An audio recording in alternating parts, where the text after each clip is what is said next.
Video देखने वाले दर्शकों का स्वागत है। आज का हमारा टॉपिक टर्माइट या दीमक रहेगा। नए वीडियो देखने वाले दर्शकों को मैं एक बात बता दूं, इससे पहले हमने कुछ और टॉपिक जो है इकोनॉमिक इम्पोर्टेंस के जंतुओं के बारे में डिस्कशन किया था। उनमें हमने पर्ल कल्चर, मोती पालन, इसी तरीके से हमने मधुमक्खी पालन, बी कीपिंग है उसके बारे में जानकारी ली। रेशम कीट पालन जो है उसके बारे में भी हमने अलग वीडियो में देखा है।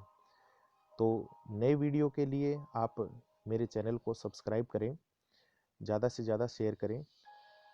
हम टर्माइट के बारे में बात करें तो टर्माइट का एक जनरल इंट्रोडक्शन हम देख लेते हैं। इसको आप कॉमनली वाइट एंट या सफ़ेद चींटी के नाम से जानते हैं। हालांकि हमने अभी टर्माइट या दीमक के बारे में एक तरीके से नेगेटिव थिंकिंग बना रखी है, लेकिन कुछ इम्पोर्टेंस भी होती है इसकी, जिसको हम इस वीडियो के अंदर देखेंगे। हम इसके क्लासिफिकेशन के बारे में जानकारी लेंगे। क्लासिफिकेशन एनिमल किंगडम के अंदर ये मेंबर शामिल किया जाता है।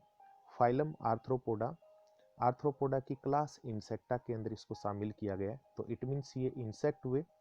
इंसेक्ट का जो है ये ऑर्डर आइसोप्टेरा के अंदर इसको शामिल किया गया। आइसोप्टेरा के अंदर ऐसे इंसेक्ट शामिल किए जाते हैं जिनके अंदर जो फोर विंग और हाइंड विंग यानी कि आगे और पीछे के जो पंख है वो एक जैसे होते हैं दिखने के अंदर। फैमिली इसकी टर्मिटिडी, टर्मिटिडी साथ ही इसका जीनस जो है वो आप नॉर्मली साइंटिफिक तरीके से भी इसे आप टर्माइट कह सकते हैं। हालांकि इसके जीनस और स्पीसीज अलग अलग तरीके से अलग अलग नाम से जाने जाते हैं। कुछ जनरल इंट्रोडक्शन हम इसके जो बारे में कुछ परिचय उसमें हम देखें तो ये हार्मफुल इंसेक्ट है, सोशल इंसेक्ट है। हार्मफुल मतलब नुकसान पहुंचाता है, इस वजह से। सोशल का मतलब ये कॉलोनी बनाकर रहते हैं, इसके मेंबर जो है वो समूह बनाकर रहते हैं। उसमें आप इसके जब स्ट्रक्चर देखेंगे कॉलोनी, तब उसके अंदर आपको काफ़ी जानकारी मिलेगी। क्रॉप दूसरा इसका character cooperative brood care. Cooperative brood care का मतलब क्या है? इनके जो मेंबर हैं वो रिप्रोडक्शन के लिए बच्चों की देखभाल करते हैं, आपस में सहयोग करते हुए। साथ में रिप्रोडक्टिव डिवीजन ऑफ लेबर भी इसका एक करेक्टर होता है। मतलब इसमें जो कॉलोनी के मेंबर है, कुछ तो जैसे कि क्वीन जो है वो अंडे देने का काम करती है, जबकि इसके वर्कर जो होते हैं वो बच्चों की, शिशुओं की देखभाल करना, ये अलग तरीके से उनके काम का बंटवारा हो गया। तो जनन के हिसाब से भी इनके काम का बंटवारा हो गया है। इसी तरीके से ओवरलैपिंग बिटवीन जनरेशन, काफ़ी लंबा जो है इनका जीवन काल होता है कॉलोनी का। तो काफ़ी ज़्यादा मात्रा के अंदर मेंबर जो है वो जनरेशन टू जनरेशन इसके अंदर जो है कॉलोनी के अंदर पाए जाते हैं। फिर ये पॉलीमॉर्फिक इंसेक्ट है। इट मीन्स इसके अंदर आपको अलग अलग रूप में जो इसके मेंबर हैं मिलते हैं, वर्कर के रूप में, सोल्जर के रूप में, साथ ही इसके अंदर क्वीन और किंग के रूप में। तो इस वजह से इसे पॉलीमॉर्फिक इंसेक्ट के नाम से जाना। हम यहाँ कुछ इसके जो मतलब नेस्ट है उसके बारे में देख रहे हैं फोटोग्राफ। यहाँ सबसे पहले इसके जो टर्मिट एरिया है उसके स्ट्रक्चर को देख रहे हैं, इसकी लंबाई को आप देख रहे हैं। इसके नेस्ट को आप जो है टर्मिट एरिया या फिर नेस्ट कहते हैं। ज़मीन में काफ़ी हद तक इसका जो है नेटवर्क फैला रहता है और काफ़ी हद तक कुछ स्पीसीज के अंदर ये ज़मीन से बाहर की तरफ निकला रहता है। एक जो है मतलब इसकी स्पीसीज है उसका जो टर्मिट एरिया है वो बाहर की तरफ निकला हुआ, आप इसके साइज का अनुमान लगा सकते हैं। एक व्यक्ति जो खड़ा है वो इसमें इतना छोटा जो है वो इसके अंदर दिखाई देता है। हालांकि इसके नेस्ट का आकार जो है वो छोटा भी होता है, जैसे कि ये दीवार के ऊपर कुछ एक छोटे से नेस्ट की फॉर्मेशन यहाँ दीमक के द्वारा की गई। कुछ और अलग अलग स्पीसीज से ये नेस्ट जो है वो बने हुए अलग अलग स्ट्रक्चर के अंदर, ये आप देख रहे हो इसके अंदर। तो इस तरीके से इसके ज़मीन के अंदर जो नेस्ट है वो अलग अलग तरीके की स्ट्रक्चर के अंदर आपको पाए जाते हैं इसके अंदर। ठीक है, हम देखेंगे इसके टर्माइट के जो मेंबर है या इसकी कॉलोनी की जो स्ट्रक्चर है उसके बारे में बात करेंगे। यहाँ एक फोटोग्राफ के अंदर हमने इसके जो अलग अलग रूप है उसको डाला है, जिसमें आप सेकेंडरी क्वीन देख रहे हैं, प्राइमरी क्वीन देख रहे हैं, प्राइमरी किंग देख रहे हैं। प्राइमरी किंग और क्वीन जो है रिप्रोडक्शन में एक्टिवली भाग लेते हैं। इसी तरीके से आप देख रहे हो इसके अंदर ये जो अगली जो स्टेज है वो इसके अंदर विंग्ड रिप्रोडक्शन के दौरान जो है इनके अंदर पंख भी बन जाते हैं, जो नई कॉलोनी बनाने के लिए नेचुरल फ्लाइट करते हैं। इसी तरीके से इसमें सोल्जर के आप दो टाइप देख रहे हैं। सोल्जर के साथ ही आप इसके अंदर जो कॉलोनी के ज़्यादा से ज़्यादा मिलने वाले सदस्य वर्कर है उनके बारे में आप देखते हो। देखो, इसके कॉलोनी के जो मेंबर है उसके अंदर काफ़ी वेरिएशन मिलती है, मतलब मेंबर जो है इसके अंदर मिल रहे हैं, तो उन मेंबर को आप जो है कास्ट के नाम से जानते हैं। तो इसमें कास्ट जो है वो दो तरीके की है, एक तो फर्टाइल कास्ट, दूसरी होती है इसके अंदर सर्टाइल कास्ट। तो हम first of all fertile caste है, जननक्षम जो कास्ट है उसके बारे में जानकारी लेंगे। इसमें आपके दो तरीके के मेंबर होते हैं, एक तो प्राइमरी रिप्रोडक्टिव, दूसरा इसके अंदर supplementary reproductive. Primary reproductive main reproductive होते हैं, ठीक है, जो रिप्रोडक्शन की प्रोसेस में एक्टिवली इन्वॉल्व होते हैं, ठीक है। ये फर्टाइल होते हैं, इनके अंदर आंखें पाई जाती है, एलेट यानी कि इनके अंदर पंख भी पाए जाते हैं इसके अंदर। हालांकि वो पंख जो है नेचुरल फ्लाइट के दौरान ही काम आते हैं, लेकिन बाद में वो झड़ जाते हैं। इसमें आप देख रहे हो कि पंख जो है वो नहीं दिखाई दे रहे इसके अंदर प्राइमरी रिप्रोडक्टिव के अंदर, क्वीन जो है, किंग है, उनके अंदर। इसी तरीके से इनके शरीर के बाहर की तरफ जो है एक्जोस्केलेटन के अंदर स्क्लेराइड जो है वो पाए जाते हैं, यानी कि स्क्लेराइज्ड जो एक्जोस्केलेटन प्लेटें वो इसके अंदर पाई जाती है। मैक्रोपटेरस यानी कि इनके अंदर बड़े पंख पाए जाते हैं उसके हिसाब से। नेपचुरल फ्लाइट ड्यूरिंग रेन, मतलब बारिश के समय में ये नेपचुरल फ्लाइट के बारे में बताएंगे इसके अंदर, लाइफ साइकिल के अंदर आएगा तब उसके अंदर। लिव इन रॉयल चैम्बर, शाही कक्ष के अंदर, ठीक है, ये पाए जाते हैं इसके अंदर। और ये दो तरीके से मेंबर होते हैं, एक तो क्वीन और एक क्या होता है इसके अंदर, किंग। पहले तो बात करेंगे रॉयल चैम्बर या शाही कक्ष। देखो, कॉलोनी काफ़ी बड़ा एक जटिल नेटवर्क होता है, और उस जटिल नेटवर्क के अंदर जहाँ क्वीन जो पाई जाती है और जो मेल जो उसके अंदर राजा होते हैं वो पाए जाते हैं, वो एक बड़े से कक्ष के अंदर पाया जाता है, उसे आप रॉयल चैम्बर कहते हैं, जहाँ केवल क्वीन और जो मेल है वो रहते हैं। बाकी वर्कर जो है वहाँ से उन क्वीन के अंडों को इकट्ठा करने का काम करते हैं, ठीक है। इस कॉलोनी के अंदर आप जो है इनके मेंबर जो है उसको थोड़ा सा यहाँ मैं डायग्राम को जूम करने का प्रयास करूँगा, जिसमें आप क्वीन के साइज़ को आप एक अनुमान लगा सकते हैं। एक एडल्ट जो क्वीन है वो काफ़ी बड़े आकार की होती है, ठीक है। इसी के साथ उसमें एक कंपेरेटिवली जो किंग होते हैं वो इस तरीके से छोटे आकार के, और वर्कर थोड़े और छोटे आकार के, और इसी के अलावा जो यंग वन होते हैं उनका साइज़ काफ़ी छोटा होता है। तो इस तरीके से ये जो है मेंबर इसके अंदर मैंने एक साथ इनको जो है दिखाने का प्रयास किया है। अब हम बात करेंगे इसके अंदर की भी क्वीन और किंग जो है वो किस तरीके से डेवलप होते हैं। देखो, इनको नई कॉलोनी जब बनानी होती है तो कॉलोनी के कुछ मेंबर जो है वो सेकेंडरी क्वीन के रूप में, ठीक है, या मेल के रूप में डेवलप होते हैं। लेकिन इससे पहले हम दूसरे इसके जो मेंबर है फर्टाइल कास्ट के सप्लीमेंट्री रिप्रोडक्टिव के बारे में बात करेंगे, पूरक प्रजनन के बारे में, ठीक है। तो पूरक प्रजनन क्या होते हैं, ये ब्रैक्टियोप्टेरस यानी कि छोटे पंख वाले होते हैं। ये जो मेंबर आप देख रहे हो इसके पंख जो है वो छोटे हैं। साथ में ये प्रोड्यूस अल्टरनेटिव कॉलोनी यदि बनानी हो तब उस समय ये क्या करते हैं भी एक्टिवेट होते हैं। अब हम बात करेंगे कहानी इसके बारे में। देखो, एक कॉलोनी के अंदर जो है ये प्राइमरी रिप्रोडक्टिव के रूप में मेल, क्वीन और किंग के रूप में जो है वो पाए जाते हैं। लेकिन जब कॉलोनी का साइज यदि काफ़ी बड़ा हो जाए या नई कॉलोनी जब बनानी होती है तब उस समय उसके कुछ मेंबर जो वर्कर और सोल्जर के रूप में होते हैं। हालांकि वर्कर जो है वो एक तरीके से सर्टाइल मेल और फीमेल होते हैं, तो वो किसी कारण से कुछ एनवायरमेंटल कंडीशन या कॉलोनी का साइज यदि बढ़ रहा है तब उस समय वो सेकेंडरी रिप्रोडक्टिव या सप्लीमेंट्री रिप्रोडक्टिव के रूप में क्या हो जाते हैं, कन्वर्ट हो जाते हैं। तब उस समय जो है उनके जो ये पंख है उन पंखों का आकार जो है वो बढ़ जाता है। ये आप देख रहे हो इस तरीके से पंख जो है वो काफ़ी इसके अंदर बड़े हो गए हैं। तो इन पंखों का आकार बढ़ने के साथ ही ये क्या करते हैं कि जब सीजन की पहली बारिश जब आती है तो उस सीजन की पहली बारिश के अंदर ये क्या करते हैं कि भी एक साथ झुंड के रूप में निकलते हैं, और इस झुंड में वो क्या करते हैं कभी अपने मेल और फीमेल का क्या करते हैं, जोड़ा बनाते हैं। और ये मेल और फीमेल का जोड़ा ही अगली जो है नई कॉलोनी के प्रारंभिक सदस्य के रूप में जाने जाते हैं। इनके पंख जो है वो झड़ जाते हैं और एक छोटे से गड्ढे के अंदर ये अपने उस कॉलोनी की शुरुआत करते हैं, और उसमें फीमेल अंडे देना शुरू करती है। अंडों से जब निम्फ निकलते हैं वो वर्कर के रूप में कन्वर्ट होते जाते हैं, और इस तरीके से कॉलोनी का आकार बढ़ना शुरू हो जाता है। तो इस तरीके से जो प्राइमरी रिप्रोडक्टिव जो है वो मेन जो है पार्ट के रूप में उस कॉलोनी के अंदर क्वीन और किंग के रूप में पाए जाते हैं। जबकि सप्लीमेंट्री रिप्रोडक्टिव जब जरूरत पड़े, जब किसी कारण से यदि फीमेल मर जाए या फिर नई सप्लीमेंट्री कॉलोनी इसको बनानी हो या फिर नई कॉलोनी को जब बनानी हो, तो इनके जो सेकेंडरी जो सप्लीमेंट्री रिप्रोडक्टिव है ये क्या करते हैं भी अपने उस मेल और फीमेल के अंदर कन्वर्ट हो जाते हैं, ठीक है। तो ये काफ़ी कॉम्प्लिकेटेड जो है इनका ये सिस्टम होता है। तो उसके अंदर काफ़ी जो है फैक्टर, जैसे कि एक फिरामोनल फैक्टर जो है वो क्वीन के द्वारा फिरामोन सीक्रेट किया जाता है, जो इस कॉलोनी के मेंबर को इस तरीके से इनकी जो मेंबर है उसको रेगुलेट करने का क्या करते हैं, काम करते हैं। फिर हम बात करेंगे इसके अंदर अगला, इनकी जो सर्टाइल या फिर बंध्य जो जातियाँ जो रिप्रोडक्शन में भाग नहीं लेती, हालांकि ये मेल और फीमेल होते हैं, नॉन रिप्रोडक्टिव सर्टाइल मेल और फीमेल होते हैं ये। इनके दो टाइप है, एक तो वर्कर, दूसरा सोल्जर, सैनिक जिसे हम कहते हैं। फर्स्ट ऑफ ऑल वर्कर के बारे में बात करेंगे। वर्कर या श्रमिक, ये डिप्लॉयड विदाउट आई, मेल और फीमेल, मोस्ट ऑफ मेंबर, मतलब कॉलोनी के ये ज़्यादातर जो मेंबर है वो वर्कर के रूप में होते हैं।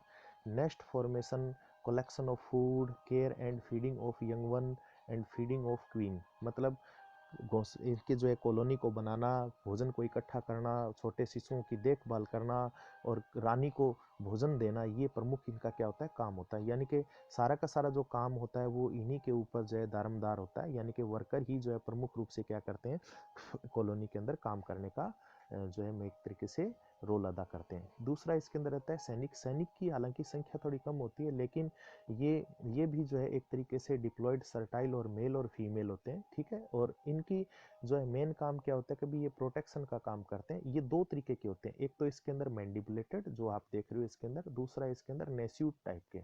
देखो इनकी जो बनावट के अंदर आपको जो है स्ट्रक्चर के अंदर डिफरेंस मिलेगा।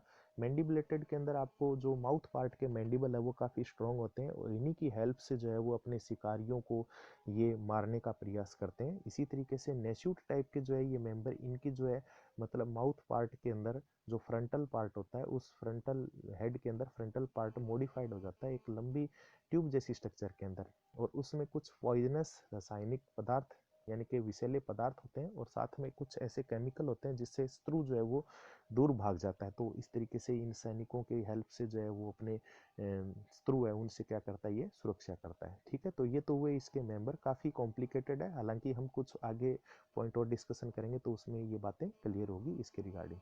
अब बात करेंगे इसकी कॉलोनी का साइज और उसकी कॉलोनी की बनावट के बारे में, यानी कि नेस्ट जो है वो किस तरीके से होता है। देखो सबसे पहले बात करें, एक कॉलोनी जो है वो काफ़ी जटिल एक सिस्टम होता है। इस फिगर में आप देख रहे हो कि काफ़ी लंबे चौड़े एरिया के अंदर फैला हुआ, गलियारी इनके अंदर बने हुए, छोटे छोटे इसके अंदर जो है चैनल रस्ते जिसे हम कहते हैं वो बने हैं। साथ में इसके अंदर कुछ कक्ष होते हैं जैसे कि फंगल गार्डन के, ब्रूड चैम्बर के, रॉयल चैम्बर के।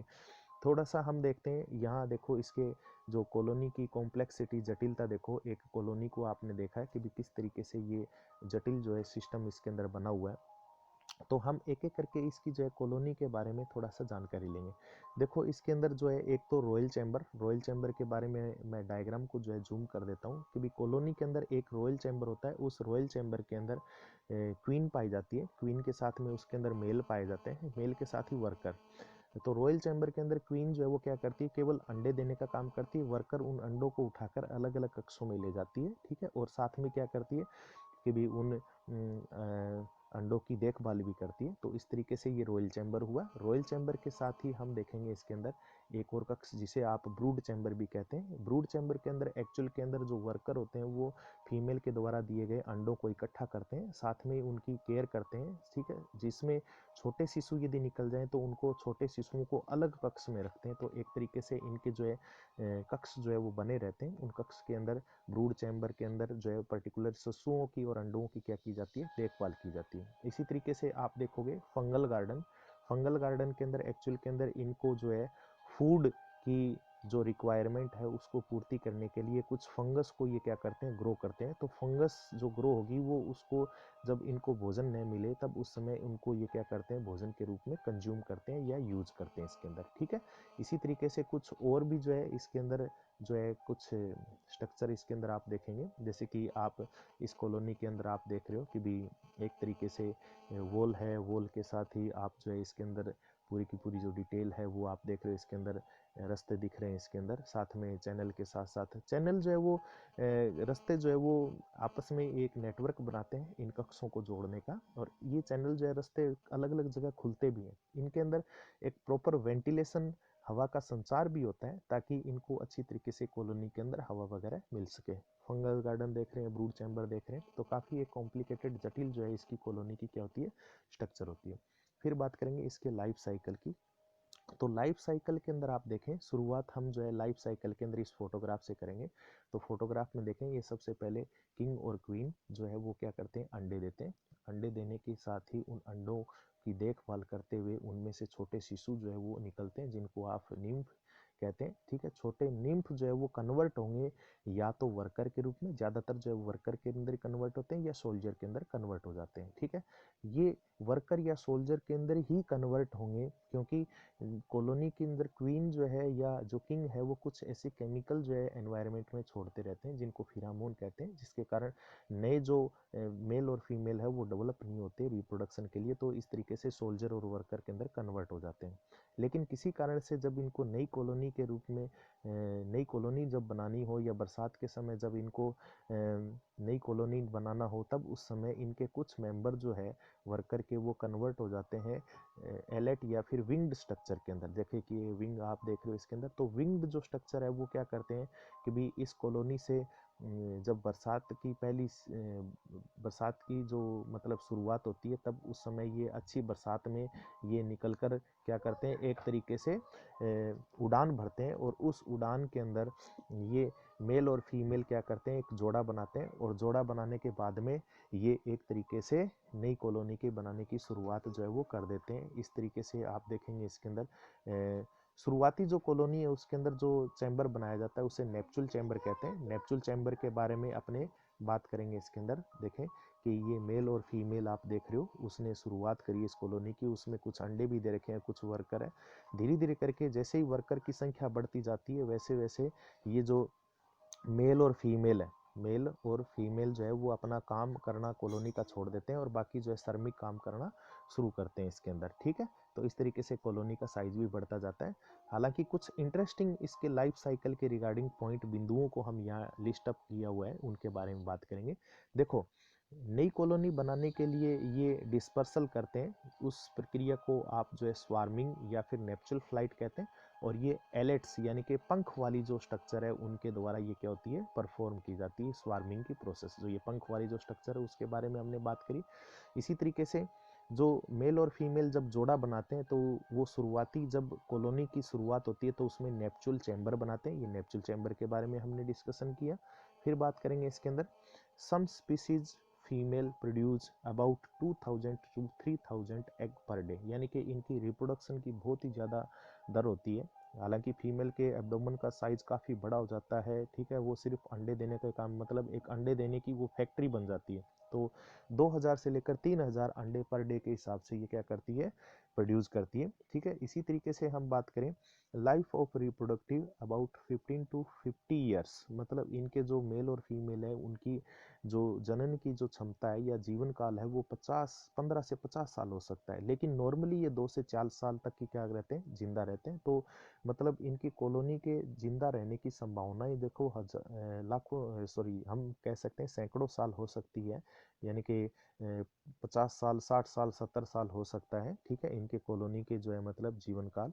ठीक है, फिर बात करें इसके अंदर टोटल कॉलोनी के जो मेंबर है में भी 15,000 to 1.5 लाख, मतलब 1.5 लाख तक इनकी जो है मतलब कॉलोनी के मेंबर की संख्या हो सकती है। क्वीन जो है वो रेगुलेट करती है कॉलोनी के मेंबर को बाय फिरामोन। फिरामोन के द्वारा जो है कौन वर्कर या फिर कौन सोल्जर या फिर कितना जो है रेशो जो है होना चाहिए, वो सारा का सारा फीमेल जो है वो इस तरीके से इसको रेगुलेट करती है। फिर देखो इसके अंदर एक और इंटरेस्टिंग पॉइंट, देखो फूड जो है टर्माइट का सेलुलोज होता है, but it digested by intestinal parasite protozoa Trichonympha. देखो, सेलुलोज फूड होने के बावजूद भी ये जो है मतलब ट्राइकोनिम्फा ट्राइकोनिम्फा एक इंटरनल प्रोटोजोआ है, उसकी हेल्प से ये सेलुलोज का डाइजेशन करती है, खुद जो है डाइजेस्ट नहीं कर सकती। ठीक है, तो ट्राइकोनिम्फा जो है वो सेलुलोज को डाइजेस्ट करने के लिए सेलुलेज एंजाइम को सिक्रीट करती है। हालांकि सेलुलोज एंजाइम जो है वो सेलुलोज को डाइजेस्ट करता है, तो इस तरीके से क्वीन जो है वो फूड को डाइजेस्ट करने के लिए इस सिम्बायोटिक ट्राइकोनिम्फा प्रोटोजोआ की क्या कर लेते हैं, हेल्प लेते हैं। इसके समय समय पर जो है ट्राइकोनिम्फा की शरीर के अंदर कमी होती रहती है, लेकिन इसके जो मल होता है उस मल के अंदर ट्राइकोनिम्फा मौजूद रहते हैं। तो इनके मेंबर उस मल को क्या करते रहते हैं, फूड के रूप में रिसीव करते रहते हैं, ताकि इनके कॉलोनी इसके जो इंटेस्टाइन है उस इंटेस्टाइन के अंदर पैरासाइट जो है वो सफिशिएंट अमाउंट के अंदर बने रहे। तो ये कुछ इंटरेस्टिंग इसके लाइफ साइकिल के बारे में हमने पॉइंट जो है वो डिस्कशन किए। सेक्स डिटर्मिनेशन या कास्ट डिटर्मिनेशन, उसके रिगार्डिंग हम कुछ इंटरेस्टिंग पॉइंट डिस्कशन करेंगे। देखो, इनके अंदर कास्ट डिटर्मिनेशन के अंदर मेल और फीमेल का जो है किस तरीके से क्वीन किंग कौन बनेगा उसके रिगार्डिंग कुछ थ्योरी दी गई है। सबसे पहले इसके अंदर क्रोमोसोमल थ्योरी ये बताता है कि भाई इसमें मेल और फीमेल कौन होगा। तो यहाँ हम बात करेंगे इसमें सेक्स डिटर्मिनेशन के अंदर एक्स एक्स टाइप की जो है वो होती है फीमेल, जबकि इसके अंदर जो X0 टाइप का वो होता है इसके अंदर मेल। तो ये तो एक सिंपल मेथड है। तो XX और X0 टाइप के जो है मतलब सेक्स डिटर्मिनेशन क्रोमोसोम के आधार पर इसके अंदर बता रखा है इसमें। तो इसमें आप देखें कि भाई ये फीमेल जो है वो XX0 टाइप का हुआ, इसी तरीके से फीमेल XX टाइप की। तो फीमेल जो है वो एक ही तरीके के जो ओवम है उसको प्रोड्यूस करती है, ठीक है, XX टाइप के, जबकि इसमें मेल जो है वो क्या करते हैं कि भी एक तरीके से आपके X और X0 टाइप के जो स्पर्म को प्रोड्यूस करती है। तो इनके आपस में फर्टिलाइजेशन से जैसे कि XX कंडीशन में ये फीमेल बनी, और जबकि X0 टाइप के अंदर ये मेल बने। ये तो हुआ मेल और फीमेल का मतलब किस तरीके से बनने की प्रोसेस। लेकिन कॉलोनी के अंदर कौन जो है मतलब कौन सी कास्ट के अंदर कन्वर्ट होगा या फिर वो रिप्रोडक्टिव और नॉन रिप्रोडक्टिव, उसका डिसाइडेशन करने के लिए कुछ थ्योरी और दी गई है इसके अंदर। तो एक थ्योरी इसके अंदर दी गई है इसके अंदर ब्लास्टोजेनिक डेवलपमेंट। तो इस थ्योरी के अंदर क्या दिया गया है कि ब्लास्टोजेनिक डेवलपमेंट के अंदर determination occurs during the development के दौरान even some species nymph show retrogressive moulting. Retrogressive moulting का मतलब क्या हुआ कि जन्म के शुरुआत के अंदर ही लार्वा या इसके निम्फ है उसके अंदर शुरुआती जो रिप्रोडक्शन से संबंधित जो प्रोसेस है उसको रोक दिया जाता है। और इवन यदि उसके अंदर रिप्रोडक्टिव स्ट्रक्चर बननी शुरू होती है वो क्या कर देते हैं, उसको छोड़ देते हैं। तो इस तरीके से एक शुरुआती जो है कि भी इसका शुरुआत में ही ये एक तरीके से क्या होता है, डिसाइड हो जाता है, ठीक है। तो ये ब्लास्टोजेनिक डिटर्मिनेशन। दूसरा है nutrition control theory. Nutrition control theory ये कहती है कि भी दो तरीके का न्यूट्रिशन इनके अंदर पाया जाता है। न्यूट्रिशन के बिहाफ ही जो है इसकी जो कास्ट है वो डिसाइड होती है। दो तरीके के न्यूट्रिशन के अंदर एक होता है इसके अंदर स्टोमोडियल फीडिंग। स्टोमोडियल फीडिंग के अंदर क्या होता है, वर्कर जो है वो क्या करते हैं कभी डाइजेस्टेड अनडाइजेस्टेड फूड को या डाइजेस्टेड फूड को वोमिट आउट करते हैं, उगलते हैं, और उगलने के बाद में जो उसका फूड मटेरियल है वो मेंबर को खिलाते हैं। तो उससे कास्ट जो है वो डिसाइड होती है यदि उस तरीके का भोजन लिया है किसी मेंबर ने। इसी तरीके से प्रोक्टिल प्रोक्टिल टाइप का प्रोक्टिनल टाइप का जो है फीडिंग जो है उसके अंदर क्या होता है कि भी कुछ एनएस से यानी कि जो एलिमेंट्री कैनाल का लास्ट पार्ट है उससे कुछ ड्रॉप्स जो है वो सिक्रीट होती है। यदि उसको फीड के रूप में क्या किया जाता है, रिसीव किया जाता है किसी भी मेंबर के द्वारा, तो वो कास्ट जो है वो डिसाइड करने के लिए वो काफ़ी महत्वपूर्ण जो है वो न्यूट्रिशन का एक पॉइंट ऑफ व्यू। तो इन न्यूट्रिशन के जो मेथड है उसके अंदर जो फूड होता है उसके अंदर कुछ केमिकल होते हैं वो डिसाइड करते हैं कौन सी कास्ट के अंदर ये डेवलप होगा। लेकिन सबसे मोस्ट इम्पोर्टेंट जो है इसके अंदर कास्ट डिटर्मिनेशन का तरीका है वो है फिरामोनल कंट्रोल। फिरामोल जो है वो एक्चुअल के अंदर बॉडी से सिक्रीट होने वाले ये वोलेटाइल नेचर के केमिकल होते हैं जो फीमेल और मेल के द्वारा सिक्रीट किए जाते हैं, विशेष तौर पर फीमेल के अंदर। तो फीमेल जो है वो किसी और फीमेल को एक्टिवेट नहीं होने देती रिप्रोडक्शन के लिए, क्योंकि वो फिरामोन ऐसे सिक्रीट करती है जिसके कारण वो सारी की सारी वर्कर या फिर सोल्जर के अंदर कन्वर्ट हो जाती है। तो इस तरीके से जो है फिरामोन जो है वो बहुत ही महत्वपूर्ण जो है अपना रोल अदा करता है। तो इसके सेक्स डिटर्मिनेशन या फिर कास्ट डिटर्मिनेशन के अंदर जो है मतलब फिरामोनल थ्योरी जो है वो सबसे बढ़िया जो है उसको क्या किया जाता है, माना जाता है। अब हम बात करेंगे इसके इम्पोर्टेंस की। इम्पोर्टेंस के रिगार्डिंग हम इसके नेगेटिव पॉइंट ऑफ व्यू इसको ज़्यादा देखते हैं, लेकिन इसके कुछ बेनिफिट भी हैं। जैसे कि बेनिफिट में हम देखेंगे इकोलॉजिकल डिकम्पोजर होते हैं, रिसाइकलिंग ऑफ ऑर्गेनिक मैटर को ये डिकम्पोज करके इकोसिस्टम के अंदर दोबारा से मिलाते हैं, जिससे क्या होता है सॉइल इंप्रूवमेंट होती है बाय मिनरलाइजेशन। तो मिनरलाइजेशन में भी हेल्प करते हैं। जैसे कि आप देख रहे हैं कि भी ये कुछ फोटोग्राफ जिसमें आपने ये जो ऑर्गेनिक मैटर है वो डिकम्पोज हो रहा है, यहाँ पे डिकम्पोज हो रहा है, ये वुड जो है वो डिकम्पोज हो रही है। तो इस तरीके से इकोसिस्टम के अंदर ये रिसाइकलर, डिकम्पोजर और मिनरलाइजेशन के रूप में क्या करते हैं, ये अपनी भूमिका अदा करते हैं। तो सॉइल का इम्प्रूवमेंट भी इसके अंदर होता है। फिर देखो इसके अंदर इट ब्रिंग्स अप सब सॉइल लाइक अर्थवर्म। अर्थवर्म की तरीके से ये ज़मीन की नीचे की भूमि है उसको ऊपर लेके आते हैं।